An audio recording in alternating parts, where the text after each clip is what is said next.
So, dining puntuha, we are going to hear a message from the Word of God na ang title is Marriage on the Rock. Ang kabinyug nga naa sa bato. Okay? Which means nga ang kabinyugon kinahanglan anaa gayon matukod o ang pundasyon sa kabinyugon kinahanglan anaa gayon ibabaw sa pulong sa Dios. Matthew 7:24 to 27, nagaingon si Jesus, busa si bisan kinsa nga mamati ini ako mga pulong o magbuhat ini. May sama so sa katawo maalamon nga nagtukod sa balay, ibabaw sa bato. Ibunda ang ulan ug miabot ang mga baha ug mihuros ang mga hangin. Ug mihapak itong balaya, apan kadto wala mapukan kay natukod man ibabaw sa bato. Apan si bisan kinsa nga mamati ini ako mga pulong, ug dili magbuhat ini, may sama sa katawong buwang-buwang. Nga nagtukod sa iyang balay, sa iyang balay, ibabaw sa balas. Mibundak ang ulan ug miabot ang mga baha, ug mihuros ang mga hangin ug mihapak ang balaya, ug katunapukan dako kayo ang iyang pagkapukan. Okay. So, the question is, why do we need to build our marriage upon the rock? Okay. Number one, because success in marriage depends on where it is founded. Ang kalampusak sa pinyuon, mag-aagad kung asa kini natuhod. Sa samang paagi nga ang balay, ang matag balay adunay pundasyon, ang kaminyon sa kinahanglan adunay pagpundasyon. In Genesis chapter 2 verse 15 to 17, ato makitaan ang first couple, si Adam and si Eve, was instructed by God how to live in the Garden of Eden. Ikuha sa Ginoong Diyos ang tao, ibutang sa tanaman sa Eden aron magatiman ug pantay nini. Ug ang Ginoong Diyos nagsugo sa tao nga nagingon, makakaon ikaw gyud sa tanan nga kahoy sa tanaman. Apan sa kahoy sa kay balong sa maayo sa dautan, ayaw pagkaon nini kay sa adlaw nga makaon ikaw nini, mamatay ka kayo. So mao ni ang mauto ang pulong sa Dios para kang Adam ug kang Eve. Makakaon sila sa bisan unsa nga kahoy dito sa tanaman sa Eden, except atong kahoy, bunga sa kahoy nga naghatag sa kaybalo sa maayong sa dautan. That was the word of God for them. Moto ang instruction sa Dios para kanila. Ang kalampusan sa ilang kaminyuon nagadepende kung saan nila pag tratar ang maong pulong diya sa ilang kinabuhi. Kung ilang trataron ang maong pulong sa Diyos, seriously, sila mabuhi as promised by the Lord, sila mo lampos. But if they will treat it half-heartedly o ilang i-disobey, they will die as promised by the Lord, as warned by the Lord, and they will fail. And we know what happened. They disobey sila sa pulong sa Diyos para kanila, and it was the start of the deterioration of the human race o sa pamilya. And this is the very reason why many marriages today are crashing to the ground because they are built on the sand instead on the rock. So how do we build our marriage upon the solid rock foundation? Unang-una, ang banaw kang asawa must build their individual lives first on Jesus and His words. And then, they must agree to build their marriage upon the Word of God. And that is the number one reason why we need to build our marriage upon the rock. Number two, na reason why we need to build our marriage upon the rock, because of the inevitable storms of life. Tungod sa dili gayon mapugnan o dili malikayan nga mga bagyo sa kinabuhi nga moabot yun sa matang tao. Again, atong basahon sa makausa ang Matthew 7:24 to 27. Busag bisan kinsa nga mamati nini ako mga pulong ug magbuhat ini, may sama so sa katawong malamon nga nagtukod sa iyang balay ibabaw sa bato. Ibunda ang ulan ug giabot ang mga baha ug gihuros ang mga hangin ug gihapak natong balaya, apan katuwal ang mapukan kay natukod man ibabaw sa bato. Apan sa bisan kinsa nga mamati nini ako mga pulong ug dili magbuhat ini, may sama so sa katawong buang nga nagtukod sa iyang balay ibabaw sa balas. Ibundak ang ulan ug giabot ang mga baha ug bihuros ang mga hangin ug mihapak nitong balaya ug kadto napukan ug dako kayo ang iyang pagkapukan. So dinhi mao nga parabol atong makita nga kini sa ka pambingay may tungod sa duha ka magtutukod og balay. Kining duha ka tawo nagtukod og usa og batag panimalay. Batag usa ka panimalay nila. And the house they were building was their very own life. So guys, whether we are aware of it or not, as long as ni ata ni kalibutan na, we are all building our lives while we are here on earth. We are all house builders, no? Ang balay nga atong gitukod ang ato mismong kaugalingong kinabuhi. And according to the words of the Lord Jesus, you are in one of these two categories of house builders. Duha ka klase sa tao o ang duha ka klase sa magtutukod og balay nga naa dinhi sa ibabaw sa kalibutan. O si Jesus mismo ang nagngan kanila.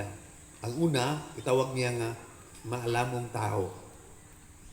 Tungod kay itukod niya ang iyang balay ibabaw sa bato. Ay ikaduha, ang buang-buang nga tao.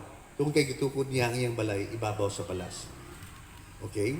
O angay na itong mabantayan nga si Jesus mismo ang naghinga ni ining mga tawhana sa ilang mga titulo, no? Maalamon o buang-buang. Okay? O gihingan lang sila sa maong mga titulo tungod sa mga foundations nga ilang gitukuran sa panimalay o sa ilang mga kinabuhi. Okay. Kay ang usa nagtukod ibabaw sa pato, ang usa nagtukod ibabaw sa palas. O duha ka klase nga pundasyon. Mao kini ang duha ka klase nga pundasyon nga gitukuran sa mga tawo nining kalibutan na karon. Unahon na to pag-isgot kining balas nga pundasyon. Ang balas nga pundasyon magsuon nga gitukuran sa taong buang-buang mao ni ang usa ka pundasyon nga bisan unsa nga mga butang nga pwedeng usabon or nagakausab, meaning dili siya permanente, dili siya stable, nagakausab siya sa matag karon niya. Ug daghan ang mga tao nagatukod sa ilang mga kinabuhi niining mga pundasyon na. Ang uban nagtukod sa ilang kinabuhi sa ubang tao on other human beings. Some build their lives on their money, job, career, business, profession, ambitions, philosophy, and even sa ilang relihiyon. O we know, migsoon nga, kini mga pundasyon na dili sila muhangtod, dili sila stable, nag-agad-agad sila sa dagan sa kapanahonan. Okay. So, ang ikaduha ka pundasyon, migsoon, mao ang bato nga pundasyon. O mao ni ang gitukuran sa taong malamon. Ang pundasyon nga bato migsoon, mao ni siya ang ginagrepresent sa bisan unsa nga pundasyon o sa usa ka pundasyon nga dili gayud mausab-usab o dili gid siya nagakausab. Okay? O ang maong bato migsuon is none other than the Lord Jesus Christ and His words. 1 Corinthians chapter 10 verse 4 nag-ingon, og nanginom sila sa tubig nga espirituhanon, kay nanginom man sila gikan sa espirituhanong bato, na mikuyog kanila og katong batuha mao si Kristo. Another passage in 1 Corinthians chapter 3 verse 11, nag-ingon nga kay wala nay laing patukuranan nga kay nga ikapahiluna ni bisan kinsa gawas sa napahiluna na nga mao si Kristo.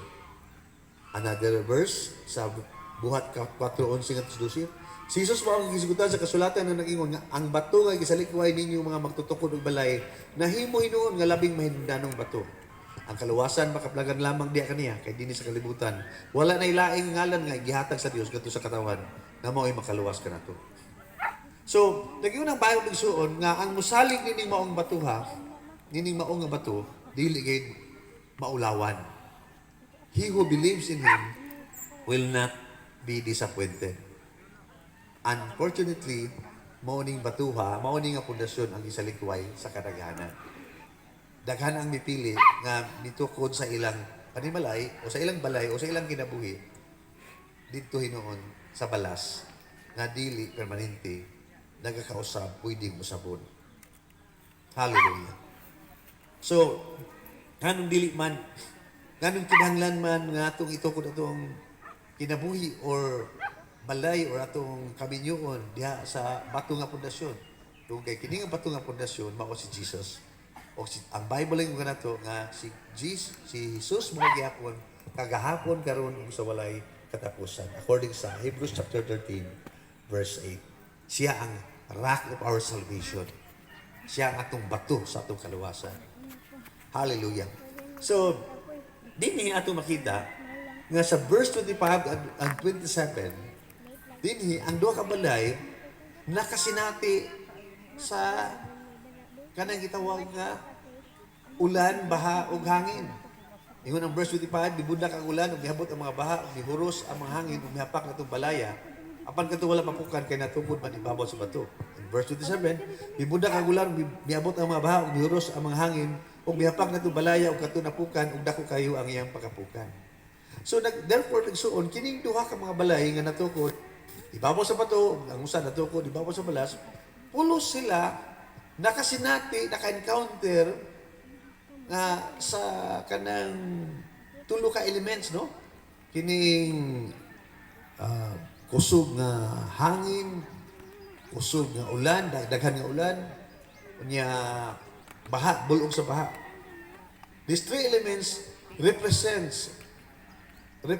the inevitable storms of life that all of us are going to encounter. Muni ang mga espirituhanong Yolanda, no? Nga atong masinatian sa kinabuhi. It affects the righteous and the unrighteous, the poor and the rich, the believers and the unbelievers. Okay? Apan, sa pag-abot sa mga bagyo sa kinabuhi, ang difference, mailhan, no? Ma-reveal. Ang difference bigson is the foundation. Tungkol kay ang balay o ang kinabuhi na tukod diha ibabaw sa bato, nagpabilin. Apan ang balay o ang kinabuhi nga natukod ibabaw sa balas, nahagsak siya. So mo na siya bigsuon nga, instead nga, mag-ambot nga, Lord, di lang unta mi makasinati o mga bagyo sa kinabuhi. Instead, gumaamputan niya na, mas pahay po ngayon, Lord, andama mi sa pag-abot sa mga bagyo sa kinabuhi na maka-overcome mi kay busa among ito ako na among kinabuhi diha ibabaw sa bato. Sa dihang bago pa mi naminyo sa ni Jackie, ako asawa, daghan ng mga nagian, no? Mga surprises, no? Ang kaminyoon, adunay daghang mga sorpresa. How I wish no nga pulos pleasant surprises ang kaminyoon. Pero we have to face the fact nga daghan po yung mga gitawag ng mga kandang surprises nga makahila ka, no? Mga sorpresa nga makaguol. Makaingon ka tayo pa, wa mo ni apil sa sabot. No? Pero nahitabo yun. Di gin makalikayan, mahitabo kayo. So nga nung ialaw man sa Ginoo ang mga bagyo sa kinabuhi nga masinatian sa matag tao or sa matag kaminyoon. It doesn't mean nga allow na sa Ginoo tungod kay na-enjoy ang Ginoo nga magtan-aw na to nga mo suffer ta. Yan ang gialaw tungod kay mao ni ang consequence tungod kay kasalanan nakasulod sa kalibutan. O every one of us has to go through this kind of storms sa atong mga kinabuhi. So instead nga mag-pray ta or mag-wish ta nga wala lang tayo bagyo, mangandam na lang inunta. Kung saan ito magpangandam, ito ko atong kinabuhi, atong kabinyoon diha sa batong nga pundasyon. Gamaw si Jesus o gayang mga pulong. Amen? Ikatulong nga reason why we need to build our lives ngadto sa rock nga foundation nga mao ang pulong ni Jesus because of the final shakings that would take place on the day of judgment. Hebrews chapter 12 verse 26 to 27 nagingon, ang iyang tingog nakapakurog kaniadto sa yuta apan karon nagsaad siya pakurugon o pag-usab. Dili lamang ang yuta kundi ang langit usab. Ang pulong pag-usab nagpasabot ng tanang binuhat uyugon o kuhaon aron kadto lamang dili mauyog maoray magpabilin. Aron kadto lamang dili mauyog maoray magpabilin. Okay. Sa dihang akong ipamalandungan ng Matthew 7:24-27, I used to think nga kining mao nga pasumbingay ni Jesus is only applicable sa present life. But lately, the Lord revealed to me that this parable has two applications. It has an application for the present life and an application for the day of judgment. Because in the day of judgment, God will cause a final shaking, a kind of shaking that will cause every knee to tremble in fear. There's a Daniel chapter 5, verse 5 to 6. Ato makita din nga sa dihang usa ka hari sa Babylonia, si King Belshazzar, sa dihang nagginubra na gud ang iyang pride, ang iyang pag-abuso, ang iyang paglapastangan sa mga holy things, sa mga butang sa Ginoo. Gihukman siya sa Ginoo o pinagi sa usa ka writing on the wall o pakakita niya sa writing on the wall. Ingon ang Bible nagsuon the Daniel chapter 5 verse 5 to 6 that as the king watched the hand that was writing, his face grew pale and his thoughts so alarmed him that his hips give way and his knees knocked together. Ang hari tungod sa iyang kalisang, tungod sa iyang kahadlok, ingon ang Bible nga ang iyang mga tuhod nag-tremble sa pamahayo o na-dislocated ang iyang hips tungod sa iyang tumang kahadlok. Ingon ang Malaki chapter 3 verse 2, but who can endure the day of his coming? And who can stand when he appears? Or he will be like a refiner's fire, like a launderer's soap. So the great shaking will reveal where we had built our lives. Every life that is not built on Jesus is bound to fall in a big grass. Every life that is built on the Son, such as money, material things, and earthly riches, and other earthly things, is bound to fall in a big crash. Okay? So kung ay mo tanawon nagsuon sa Matthew chapter 7 verse 24 to 27, ang nag-una ni ining passage, ato makita nga si Jesus nagisgot sa mga butang, no? O atong masabdan nga ang iyang gustong i-imply, ang iyang gustong ipasabot nga on the day of judgment, i-reveal sa Ginoo kung kinsa ang nagtukod sa ilang kinabuhi diha ibabaw sa bato o kinsa tong nagtukod sa ilang kinabuhi ibabaw sa balas. Okay. Ato makita sa Matthew 7:13 to 14 nga nagisgot si Jesus about sa sigpit nga ganghaan o sa lapad nga ganghaan. Ang ganghaan nga sigpit padung sa kinabuhi, ang lapad nga ganghaan padung sa kalaglagan. Okay? Sa Matthew chapter 7 verse 17 to 20, nagisgot si Jesus about the good tree and the bad tree. Okay? In the day of judgment, mahibaw-an na og kinsa ang good tree o kinsa ang bad tree. Also, nagisgot sa si Jesus in that series of teaching niya sa Matthew 7 kung kinsa ang mga tinuod o mga mini nga mga disciples. So therefore, ang gusto ipasabot ni Jesus dinhi nga in the day of judgment nahibaw-an kung kinsa ang nagtukod sa ilang kinabuhi ibabaw sa bato sa mga pulong ni Jesus o kinsa ang nagtukod sa balas nga pundasyon nga mga butang earthly things apart from Jesus. Kay remember bigsuon nga ang kaminyoon dili lang kay ang atong kinabuhi dili lang kay kutob dinhi sa kalibutan. Magunsa man kung ang atong kaminyoon successful sa standard sa kalibutan. Like for example, kuan mo, successful mo, nasapian mo, nadato mo, naka-acquire mo daghang mga material things, sakyanan, ari-arian, house and lot. You have a lot of savings in the bank. Ay yung mga anak, napaeskwela nyo, napahuman, o uban pa ang mga butang, no? Dakan mo mga titles sa inyong mga pangan.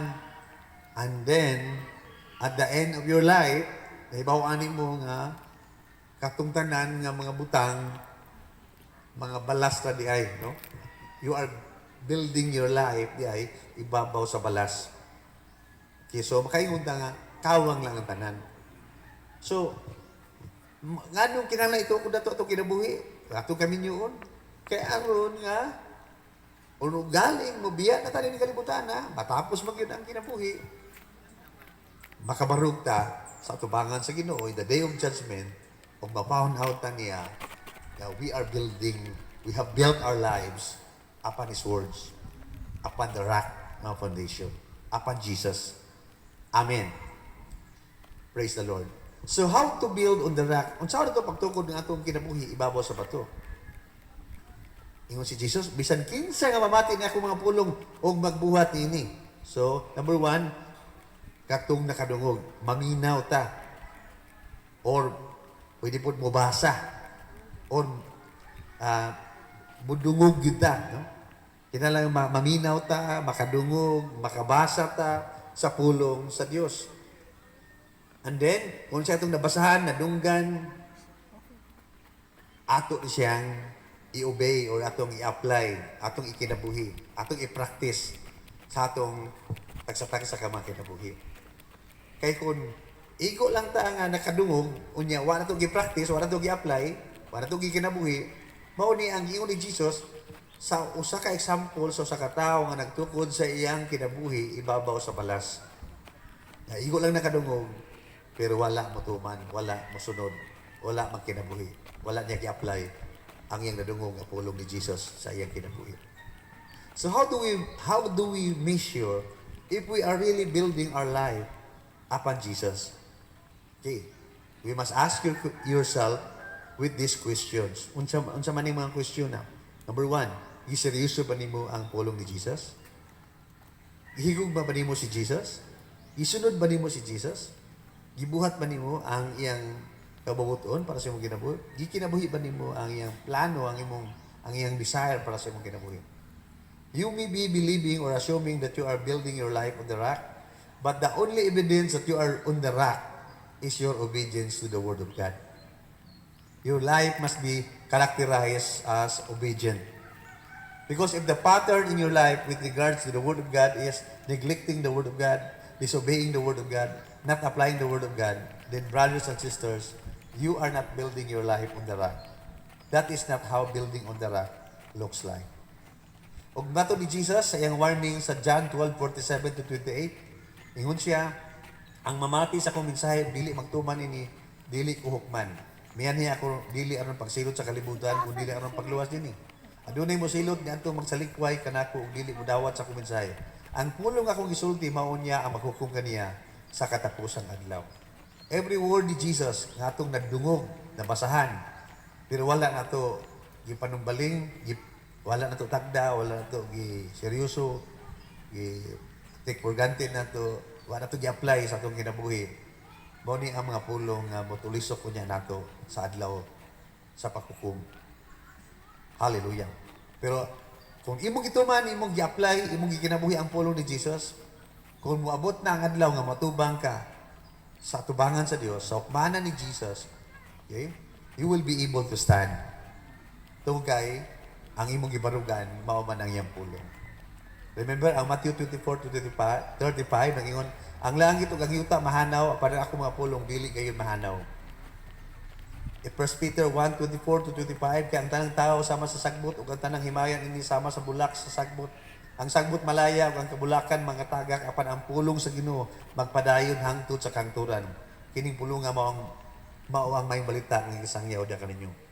1 John chapter 2 verse 17, ug ang kalibutan mahanaw ug ang pangibong nini apan siya nga nagtuman sa kabubuton sa Dios magpabilin hangtod sa kangturan.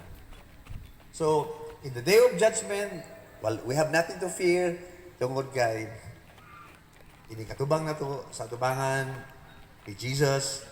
On the day of judgment, we will be found out nga nagtukod ita, nagbarog ta sa rock ng foundation. So we must take seriously all that we have heard and learned and apply it in our lives. So, Josephus and Pure, if you want your marriage to outlast all the shakings, no, build it upon that solid rock foundation. So you must decide now where you will build your life and your marriage. Sa rock ba or sa sand? But gusto ang Ginoo nga sa rock ninyo tukoron ng inyong tagsa-tagsa kang kinabuhi o inyong kami. So, with that in mind, I now challenge everyone to build now our lives upon the Lord Jesus, upon the rock foundation. Sumala sa mensahe nga ito na patalinghugan karon. Ako giagdang matag usa nga wala pa mihimo dinhi nga desisyon sa pagtukod sa ilang kinabuhi di kang Ginoong Hesus. Isip ilang malig-on nga pundasyon sa ilang kinabuhi sa pagsunod ini nga mga pag-ampo uban kanako. Ako giagdang matag usa sa pagduko sa ilang mga ulo, pagpiyong sila mga mata o sa pagsunod ining bubo nga prayer apan usa ka prayer nga makausab sa kinabuhi kung imong kinisundon sa seryoso, sincero ug daw ikaw gyud nagampo nini personally ngadto sa Ginoo. Sunda kini. Ginoong Hesus, akong giangkon nga ako sa kamakasasala ug nga ako nagatukod sa akong kinabuhi diya sa sayop nga pundasyon, ang balas nga pundasyon. Busa ako karon naginulsol ug nangayo sa imong kapasayloan. Sa tibuok kong kasing-kasing, ako mituo nga ikaw ang anak sa buhi nga Dios nga namatay dito sa cross aron sa pagtubos sa silot sa ako makasalanan ug nga ikaw gilubong ug nabanhaw sa ikatulong nga adlaw. Ginoong Hesus, gidawat ko ikaw karon sa akong kasing-kasing isip personal nga Dios ug manuluwas sa akong kinabuhi. Ug sugod dining adlaw ngadto sa umalabot, ako magatukod sa akong kinabuhi diya sa imong pulong aron ikaw ang akong mamahimo nga solid rock nga foundation sa akong kinabuhi. Thank you, Lord. I give you praise. In your name, I pray. In Jesus' name, Amen. Amen. Amen.